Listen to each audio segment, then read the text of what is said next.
Fujifilm X100V to the X100VI. The three reasons why I upgraded to the 6 and why I like the 6 more than the 5 are as follows. The first is the megapixel count.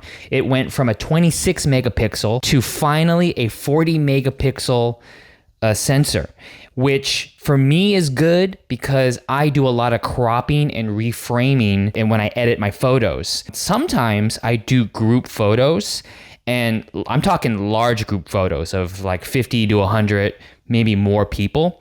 When you do photos that large, having 40 megapixels is a huge benefit. Second reason is the image stabilization that we finally get in an X100 camera.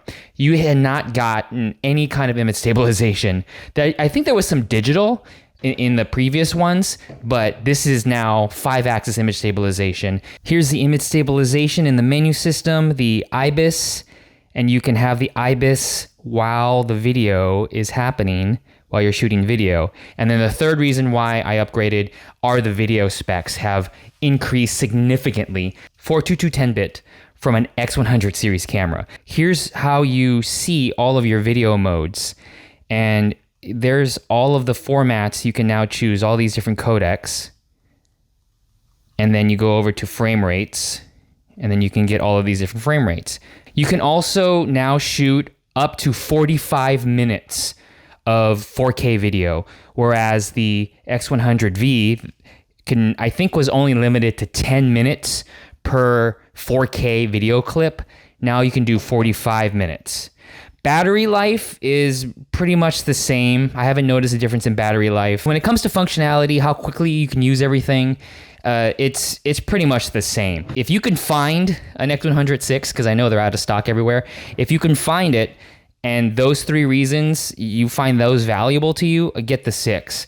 But these are so hard to come by. If you can find a 5, get the 5, because the 5 is really good if you only do photography and you don't need that high megapixel count and image stabilization. This is still a great camera. But no camera is perfect, and here's some things that, having used the 6 for a few months now, that I don't like. One thing, being a video shooter, is getting good audio. And it does have good audio recording, but the mic jack is still a 2.5 that's shared with their flash. They still have it. They still combine their flash with their mic jack. So it's a 2.5. You need an adapter, and there's no headphone jack.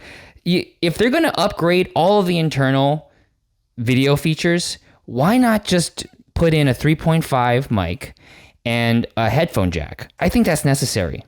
Just like the 5, the autofocus in the 6 isn't as snappy as I would like to have it. It's one of the worst autofocus cameras that I've used. When I'm really shooting on the street, I have to either zone focus or I have to really hold my subject steady in order to snap it. You can't just run and snap like I have a Canon R5 with RF lenses. Those, I get so many sharp in focus shots shooting at the style I do. But this camera, I'm not getting a lot of sharp focused shots. Even though there's so many advanced video features and codecs and frame rates, it still crops into the image when you do 4K at different frame rates. So depending on what you choose and the quality, you're gonna get different crops. So it's not gonna be the full sensor, the full 35 millimeter focal length. It's going to crop in. So I don't like that. Because now you have a 40 megapixel, and when you're doing RAW plus JPEG and you're shooting a lot rapid fire, there is a delay to buffer all of those images. And if you need to continuously shoot, like in a sports situation, this is going to slow you down. I was even using some of the fastest SD cards I could afford. So this is a Extreme 300 megabytes per second card. This card, this one SD card right here, this is about $120 something. So it's about $1 a gigabyte. And to me, that's expensive. It might not be expensive to you, but to me, that's expensive. I was rocking with this card on this camera, and when I'm shooting rapid fire, after a dozen or so shots, it took a while for it to buffer, and I had to wait for it. And the last thing about the X100VI that I've been having issues with is because it's summer, I had issues with overheating.